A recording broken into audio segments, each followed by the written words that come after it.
Hi YouTube and welcome to my channel. My name is Patrick, and in my most recent video you saw me executing some custom malware on my Mac in order to test its security. And if you haven't seen that video yet, I'll leave a link to it in the description down below. So I got a lot of requests to do the same tests on a Windows computer, and that's exactly what we're going to do here today, so let's dig in.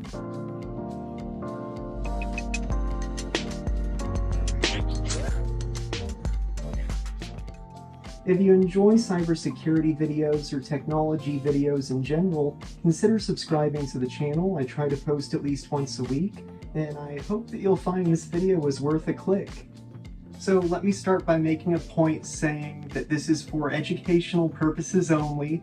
I'm not going to release copies of the code that you see here, and I'm not responsible for anything that you do with it. If you go and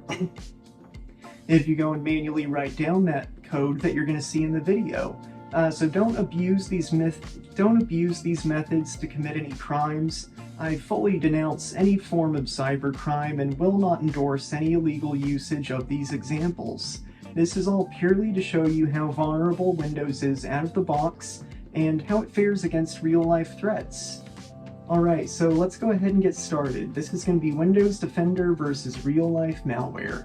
I've got 3 examples here for you today: an Infostealer, remote access tool, and ransomware. So there were a few goals that I had in designing these. First of all, I wanted to avoid dropping any files to the disk, and I wanted to avoid installing software wherever possible. And I also didn't want it to trigger Windows Defender. So let's start with the Infostealer. This is what the code looks like, and it's pretty straightforward. So let's break this down a little bit. So instead of just showing you the code, I'm going to walk you through the logic of the Infostealer. So basically it loads an SQLite module with a .NET assembly to decrypt the passwords and pull it out of the Chrome database. And then it connects to the Chrome SQLite database, retrieves the URLs, usernames, and the encrypted passwords. And then it decrypts those passwords and writes the data to a text file on the desktop. In a real-life scenario, you wouldn't be writing it to a file on the desktop, you'd be piping it to a remote server. But that's not so important. What we care about here is the actual mechanics of it. So you can see this is the code that we'll be executing right here, and it does everything that I just said. This is all the technical bits and bobs that go into it. It's really quite a simple piece of code. So let's see it in action, right? Alright, so I've got my Windows computer here. We're going to pop open a new file browser and go into my malware directory. And we're doing the Stealer first. Alright, so I'm going to just open a new PowerShell window here and execute the script. Okay, and you'll see there's a new text file on the desktop. There we go, and as you can see, it has successfully pulled the username and password from arstechnica.com and put it there in plain text, so pretty straightforward. And just to show you guys here, there's no smoke and mirrors, so if I go into Windows Security, I'll show you this. You'll see all of the default protections are enabled. I haven't disabled any of the security of Windows, and we're running from a non-administrative user. So this is executing in the context of the currently logged in user, and it doesn't need admin access.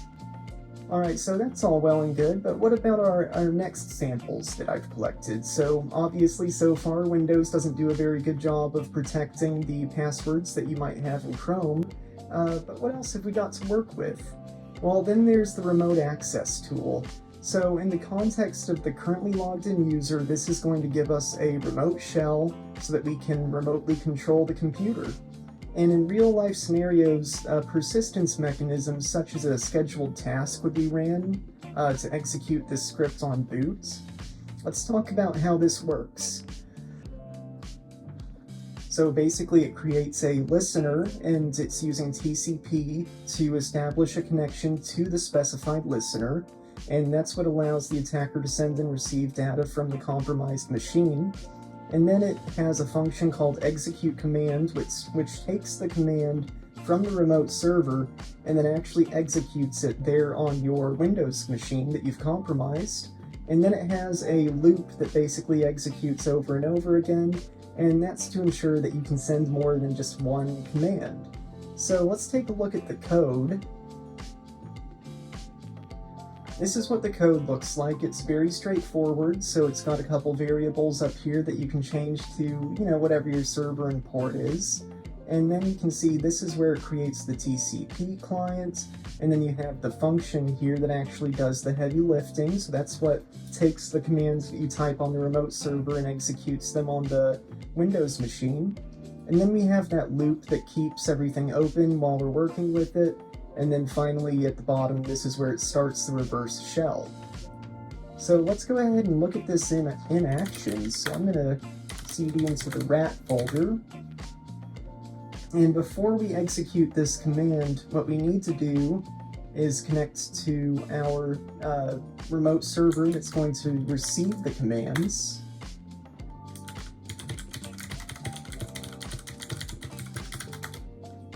And I'm just going to use ncat to netcat in order to listen on that specified port.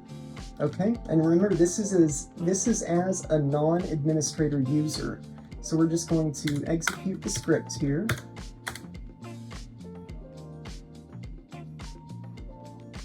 Alright, so it looks like nothing happened on this side, but if we go back to the server that it's connected to, let me just zoom that in a little bit, you can see that we are connected to the reverse shell.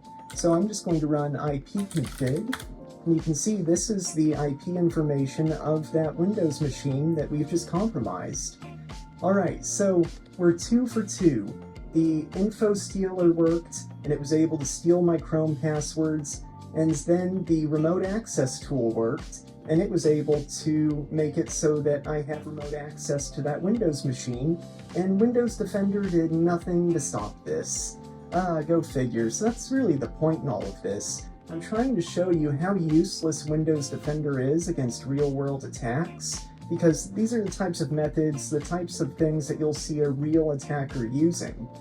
Alright, so finally, let's move on to the ransomware. Alright, so the ransomware, the goal is to encrypt the files in the user's home directory, and in a real-life scenario, the files would be uploaded to a remote server before they get encrypted, and also the encryption key wouldn't be stored on the disk, obviously. So, how does this actually work? Well, the way I have it set up is that first it creates the AES key that it's going to use to encrypt everything, and then it has a function that goes and encrypts all the files. So this is the encryption code. You'll see this is really quite simple. We got a couple variables up here at the top like we always do, and then we have the actual functionality here where it's actually creating the cryptographic key that it will use to encrypt everything. And then it has this encrypt file function, and what this is doing is it's taking the key, and then it's taking the function in PowerShell to actually just encrypt stuff, and it's just encrypting all the files. Super simple. And then you can see it's looping through the home directory here, and then for each object it's encrypting the file with that key. And again, in a real-life scenario, what would happen is the attacker would upload all the files to a remote server first, and they wouldn't be storing the key on the local system. But you'll see I have a little file here called Sacrificial Goat. You can see it has a very important message, and hopefully we don't lose this. It sure would be a shame if something happens to it. So we're going to open a PowerShell window, and again, we're not running as administrator. We're just going to execute the command, and give it a second.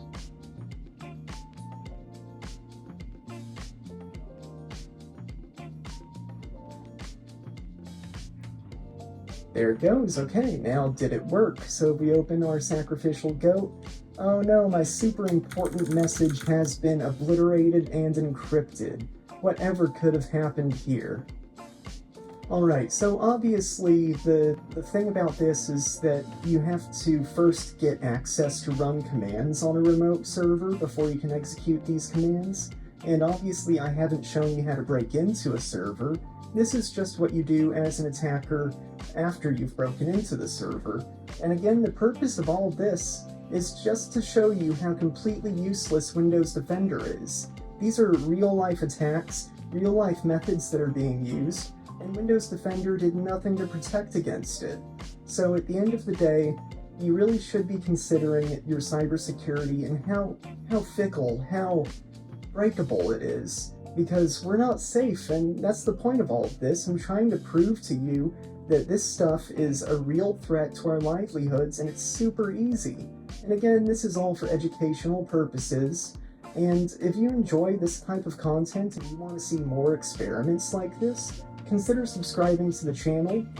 Next one we're going to do is doing the same thing but with Linux. So if you want to see how secure Linux is against these types of attacks, then stay tuned and we'll be making a video about that. Let me know in the comments down below what distro you want to see me test this on. Anyway, my name is Patrick. I hope you enjoyed. I'll catch you in the next one.